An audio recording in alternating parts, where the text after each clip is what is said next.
Hey everyone, it's Ben Hardy here, and we're going to have a two-part comparison series starting today. We are comparing the Ram Rebel HD to the Silverado HD to the Ford Tremor HD to see which off-road HD is the best. Before we get into this video, I want to give a huge shout out and thank you to the Larry Miller Ram here in Provo, the Ford here in Provo, and the Chevy here in Provo for giving me some time with all three trucks. I'll include a link to all of their websites in the description down below so you can check out what they have currently. And then on a side note, if you want to save time and money the next time you purchase a car, link to my car buying guide in the description down below. Let's get into it.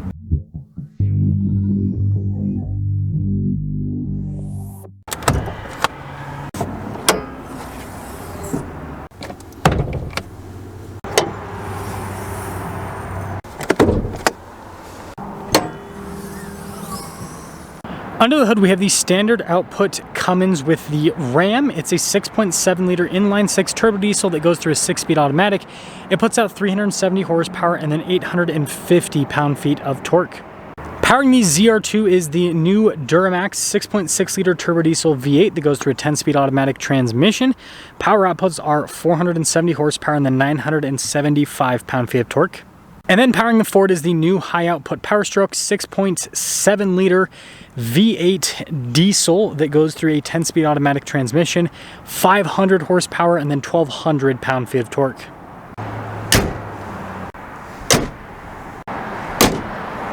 Now, before we move forward with our review, I do want to mention if you want to see more videos just like this, then I recommend you subscribe because I post content every single day.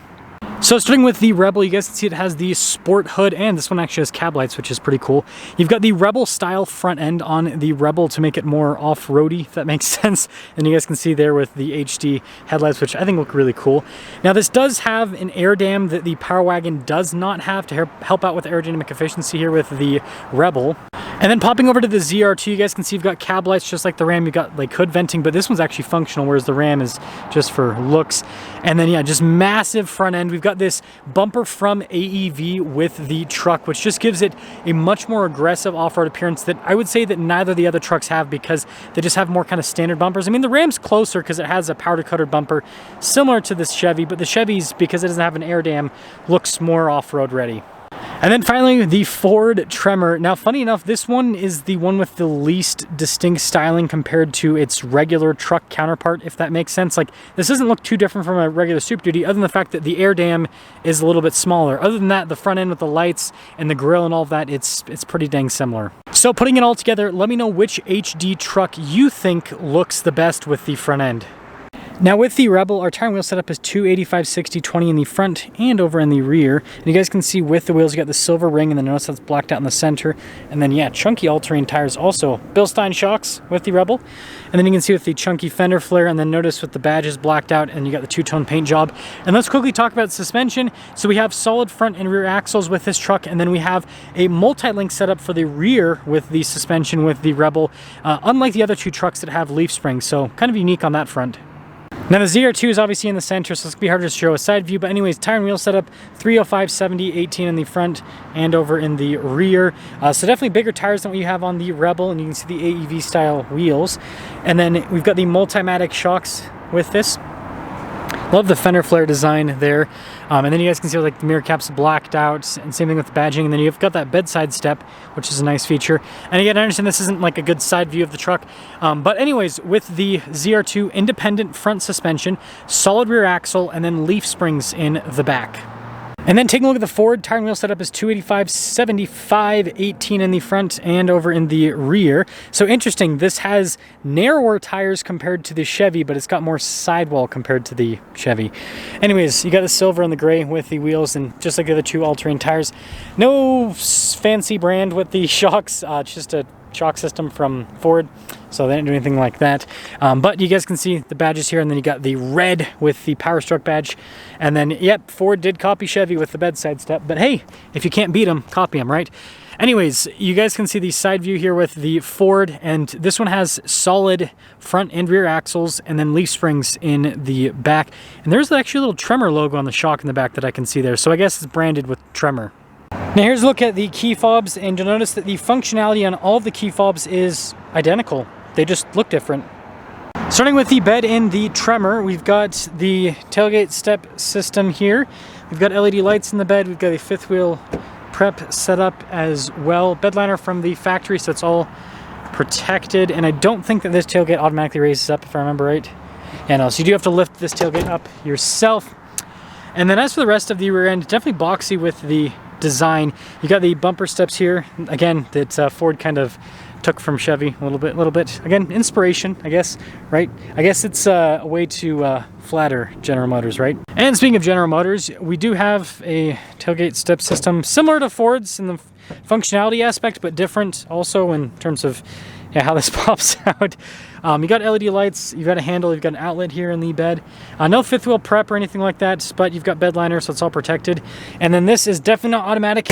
It is bicep-matic, where you have to use your biceps to pick up the tailgate. You guys can see the matte black here on the back. Now with this AEV bumper, you actually lose the bumper steps that Chevy is famous for.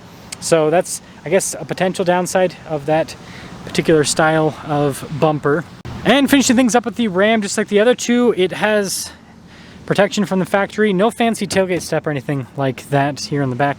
And then you guys can see outlet here, LED lights. And then this one has the whole fifth wheel setup already from the factory, which is pretty cool if you ask me. And then with the tailgate, it's actually super light. And I don't think this one has the... Oh, it does have the kick step. So this does have a little kick step here in the back to help out with accessing. And then, yeah, the most rounded off in terms of the back end design compared to the other two trucks. And something to note is the Ram definitely sits a little bit lower compared to the other two trucks. The other two trucks definitely sit a little bit taller. Now in the back of the Ford, got a little storage pocket back here. We've got some cup holders. You guys can see heated seat controls, vents. Got these nice leather seats. This is a Lariat Tremor. You can get the Tremor in different interior packages. XLT Platinum's another example. And then you guys can see with the door panel. And then headroom is great here in the Ford. Now, legroom here in the Silverado feels pretty similar, and something to note is the Silverado is the only truck out of these three that does not have power side steps, so it's definitely a little bit harder to get into. And then you guys can see here with the cup holders, heated seats in the back, just like the Ford. And then easy to clean design with the ZR2. It's kind of the name of the game with this. It's more focused on off-roading. Then you guys can see the cool door panel design. And then just like the Ford, headroom's good.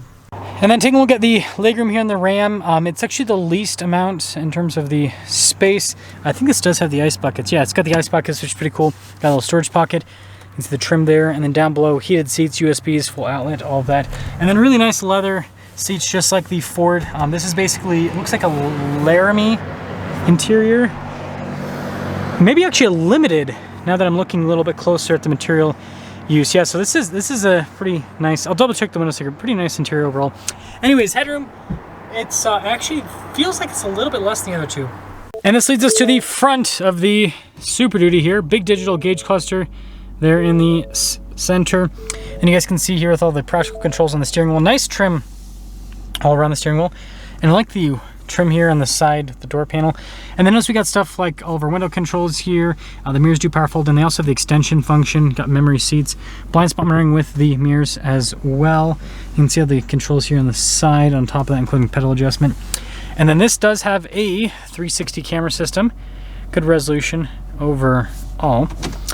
And then as for the rest of the infotainment system, it responds quickly. It's got that little side tab there, really easy to use when you put it all together.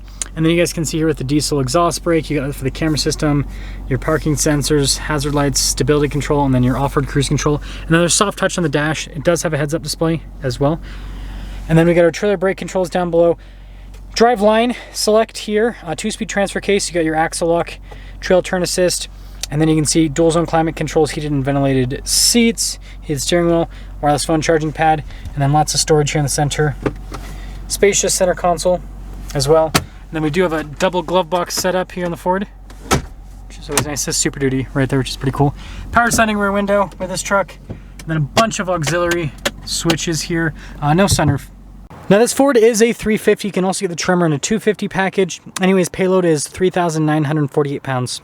And starting up the Silverado here. Digital gauge cluster just like the Ford. Lots of practical controls on the steering wheel, just like the Ford, including your heated steering wheel button on the steering wheel, which I think makes a lot more logical sense. We also have a heads-up display with the Chevy. A nice trim here on the dash.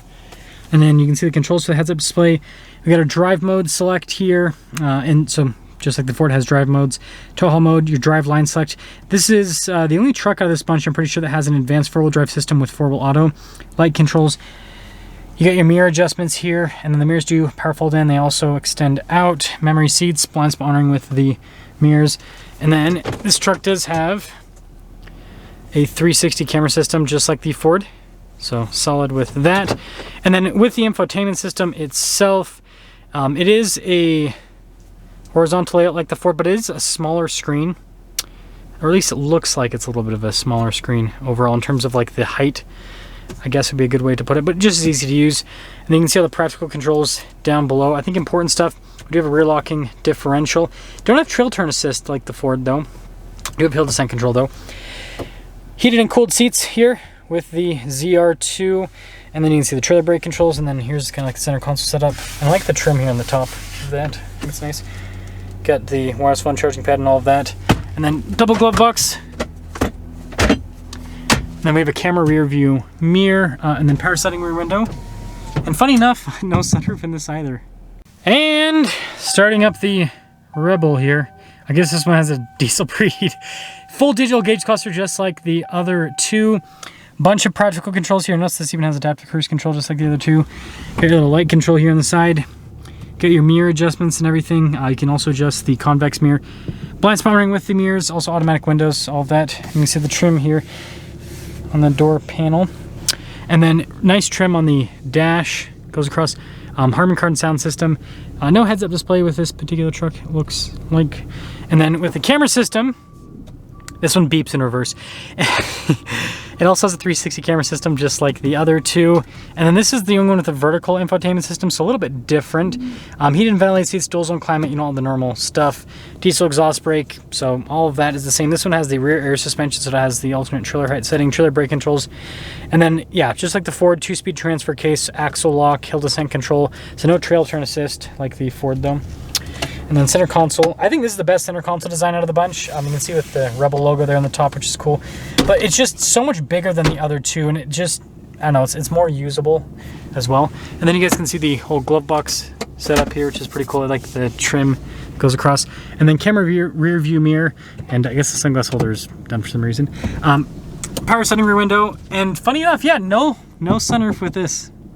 Now I almost forgot to show the payloads with the Ram and the Chevy. So the Chevy payload, and again, this is a 2500 series truck, 2874. And then with the Rebel, it is 1,437 pounds, again, 2500 series truck.